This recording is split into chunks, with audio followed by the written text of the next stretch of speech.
ready for battle. Good luck. Hey there, Postal here. So today we're taking out on request. I'm actually tempted just to do a Soviet week. I've got so many Soviet planes that people have been requesting. So we're taking out the Yak-9. This is Tier 6 Soviet multi-role fighter. Oh shoot, I guess we're already over here. It's really a fighter. There's a lot of fighters in the game that are classified as multi-roles. This is, in my opinion, it's more of a fighter with a big frickin' cannon.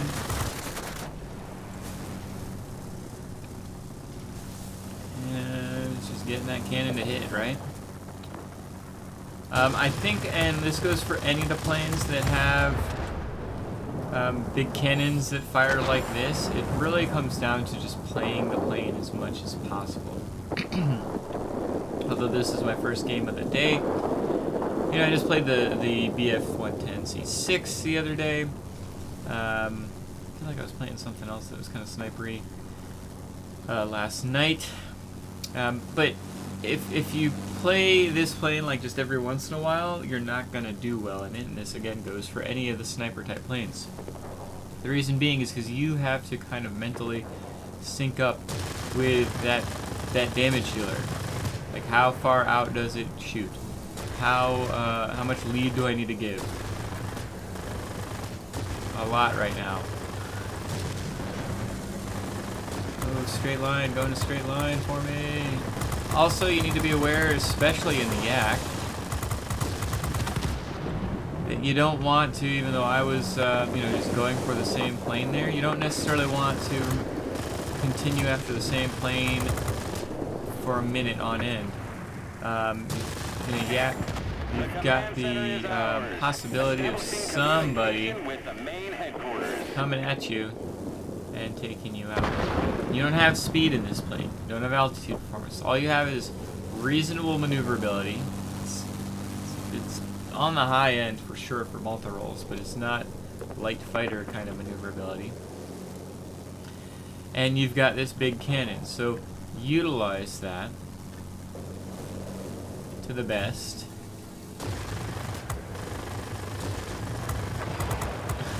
Got a good couple chunks in there. Sayonara. Let's push for this sector, I suppose, huh? So, like, you have to know your range. I know about 4,000 feet. I'm going to be able to start firing and possibly getting said cannon on target. I also keep my secondaries separate from my main cannon. So you can see I'm not firing the main cannon now. Letting it cool off. Hell, this close up, it's not even really a good idea to be firing it too much unless they're going in a straight line. There we go. I highly recommend that for any of these heavy cannon type planes. Oop. Just it allows you to cool off your gun as needed. Yeah, come on plane, I thought you were gonna hit there.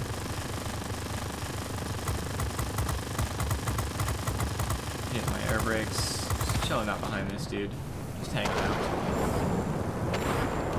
I was gonna say, I thought there was somebody over here. There he is.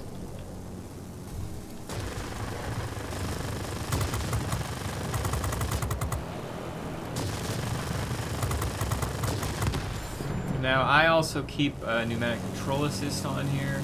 I don't have this plane specialized. But what that'll allow me to do is in that situation versus that BF-109, if he kept turning, I wouldn't be able to get away. I wouldn't be able to out-turn him. What I could try to do is out-turn him with pneumatic control assist engaged, and that might give me the opportunity to get my cannon on target just long enough to either damage a wing, or you know, maybe just straight up kill him. Oop, bad shot there. Better shot. Better shot. Going to super high altitude, which I don't really want to do, but I don't want to leave this guy either. There we go. Paying attention to the map, what's around me. Because this plane will be left out. I really don't like going high altitude at all in this plane. It's a recipe for disaster. Just straight up disaster.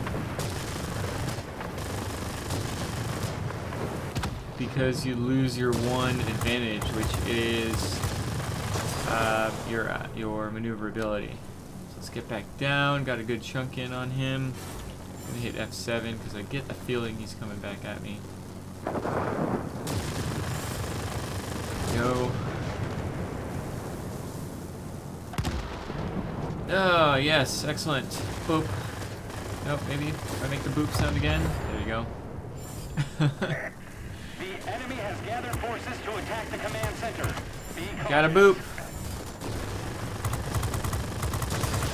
Also, if you're ever going against a Yak-9 or a Yak-9U, just don't go head on. You don't want to do that.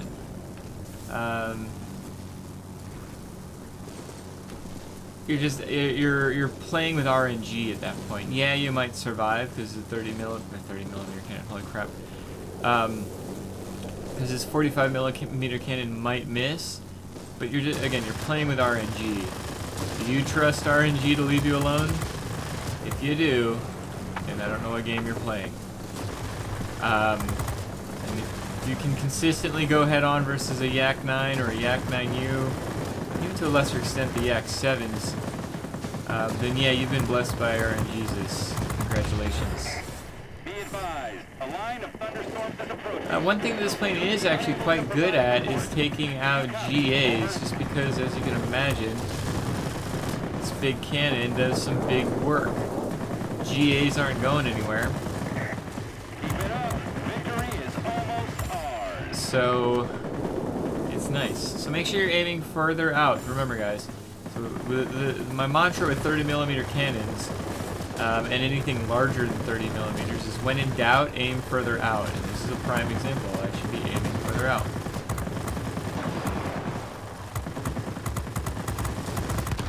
There we be, and there we go. Let's see here. No way to break through for you now. You're on your own. I'm on my own. Aren't we all, in the grand scheme of things? Let's see here.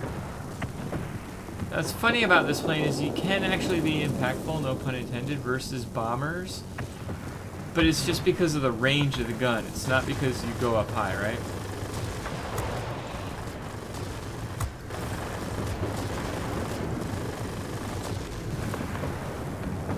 Funny is this plane can be quite good, but it's all up to these cannons doing cannon things. And I was lucky that my gun didn't overheat there, because that could have been the time that going head on would have been, purely by luck, been the right move for that guy.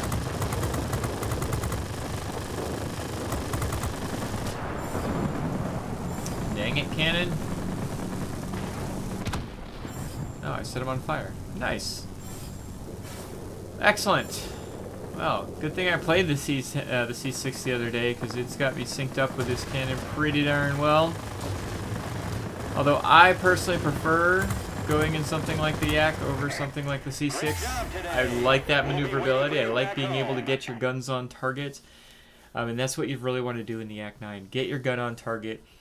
Start firing, get that range, and then start putting out the damage. So we were able to get a Marseille, so we got at least 17 kills. It's nice. Conqueror, Grade 1, Hero of the Sky, and a Lambert. Let's head on back. Alright, so I got exactly 17 frags. Luckily I didn't get 19. And we're getting much closer to specialization on this plane. Did a lot of good things out there, right? What's funny is didn't do like crazy amount of damage. Really didn't, but did the damage when it was needed, and just took out planes more than actually doing the damage. If that makes sense, as I'm sure you guys saw in the game you just watched. All right, so was just able to completely mitigate this BF-109F, when in reality a BF-109F should have been able to, at the very least, come up even against me. You want to use, if you're in an altitude fighter like that or a speed fighter like that, use your speed and altitude. to attack from odd angles. And this goes for, you know, any interaction. If you're the speedy altitude fighter and you're going versus a more maneuverable low altitude fighter, utilize your altitude, dive in, assume you're not going to kill them, or, you know, always play it safe, right? So you dive in, you shoot, you hopefully kill. If you don't, your plan was always to, maintain your airspeed so that way you can get out of trouble quickly. Of course, the problem with trying to get out of dodge quickly, in a plane like this, it has very good range on its main cannon. Sometimes you can't get away quickly enough. And I had a pretty darn good game in the Yak-9, and I'll be honest with you, I've had pretty darn good games in Yak-7, Yak-9, Yak-9U as I grinded down this line. I've got a subfolder on my YouTube channel that has my I-215 grind on it. In fact, I'm going to be putting this particular video into that folder. So you can see some other battles just from that whole grind. Now, once you get past the Yak-9U, that's when it gets pretty funky. But we can talk about that at a different time, as somebody did request the SU-9 as well. I'll have to buy that thing back. And we'll go from there. We'll worry about that at a later time. Right now we're talking about the Yak-9. Yak-9 being Tier 6, there's a lot of strong planes from Tier 5 and Tier 6, so it can get kind of lost in the muddle. But I think it can definitely stand out as a heavy hitter and somebody that can actually influence a battle. A lot of multi-rolls, you feel like you're kind of supplemental. You just don't feel like you can necessarily carry a battle. And I'm not sure the Yak-9 can carry a battle, but it can definitely be influential, right? It's about the freaking RNG, and it's about this 45mm cannon. So let's take a quick look at the plane in some detail. The key is to get this 45mm cannon first, before anything else. As hard as the grind is to this 45mm cannon, it's that range, it's that damage, it's that's going to make a big difference. It's just, there's no other item that you can get for this plane that's going to make as big of a difference as getting the 45mm autocannon. Get it. Use free XP if you need to, but this makes the difference on the plane. I wouldn't use free XP if you don't have to, but definitely go for this first. Then the airframe, then the engines. The engines on the Soviet multi-roll line really don't matter all that much. I mean, they matter, but they don't make or break the plane. You're never going to be super fast. And so the cannon is what makes this plane get it. Beyond that, for equipment, I've already shown you, I've got the first aid package. You need that just because if you get knocked out, you need your accuracy back. I don't tend to get set on fire very often in this plane, but then again, I don't tend to put myself in a position that allows me to get hit too many times. And so that might be the difference. I might need to if I continue to get caught out by enemy fighters and set on fire. I'll invest a firefighter point on this pilot, but I don't remember the Soviet multi-rolls being nearly as bad as the Soviet regular fighters. For whatever reason. I suppose I could look at survivability here. It says the resistance to fire is 40, so you'd think it would catch on fire pretty often. Maybe I just don't get hit very often. Maybe I tend to, kill them before they kill me kind of situation. I'm not sure. This is my setup. And I've told you guys why on fighters, especially why I typically choose first aid dressing over fire extinguisher. Just because if it's a kind of plane that catches on fire often, I'm going to put firefighter skill point on here, and we'll talk about that in a second. Otherwise, I find pneumatic control assist very, very helpful in those situations where you just need a little bit more turn power for 10 seconds, right? This is a very, very turny plane for a multi-roll.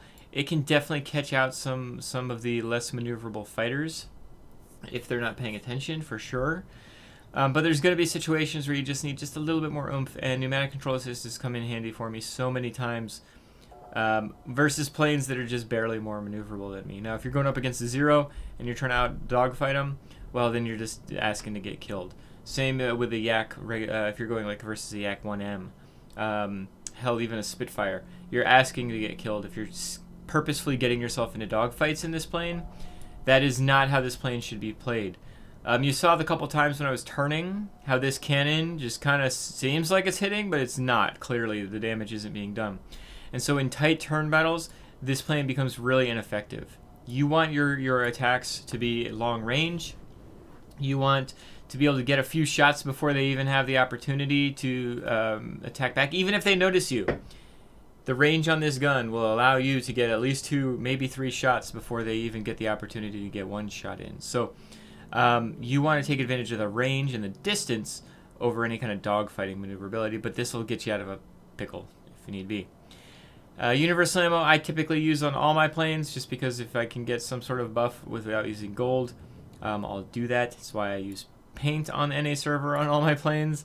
On EU, if I had credits, I would be tossing paint on every plane.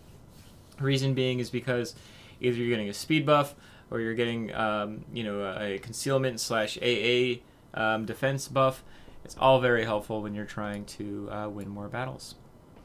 As far as equipment is concerned, of course we're going to go with the sight. No point in the cockpit armor, and again, you need your accuracy to be as high as possible, so I'm not even going to discuss why you need that. I've gone with lightweight wing frame. The reason being is the airspeed on this plane is okay at best. It's not terrible, it's not great. But the maneuverability is pretty darn good, especially for a multi-role, and so I kind of wanted to buff that a little bit, give myself a little bit more of an advantage. Again, keep in mind this plane is not specialized, so it's just improved. It's not advanced or anything like that. And I don't have the ability to do anything else because I haven't specialized it, although hopefully it'll be soon. I suspect on my engine equipment I will probably almost certainly put lightweight engine on here. Forget what the actual terminology for it is. But again, just to help that maneuverability, my airspeed is not going to save me in this plane. My maneuverability might. At the very least, it'll help you get your guns on target very quickly, too. Forward-firing weapons, considering it's the heavy cannon that's doing the majority of the damage, is the heavy cannon that's going to make or break this plane.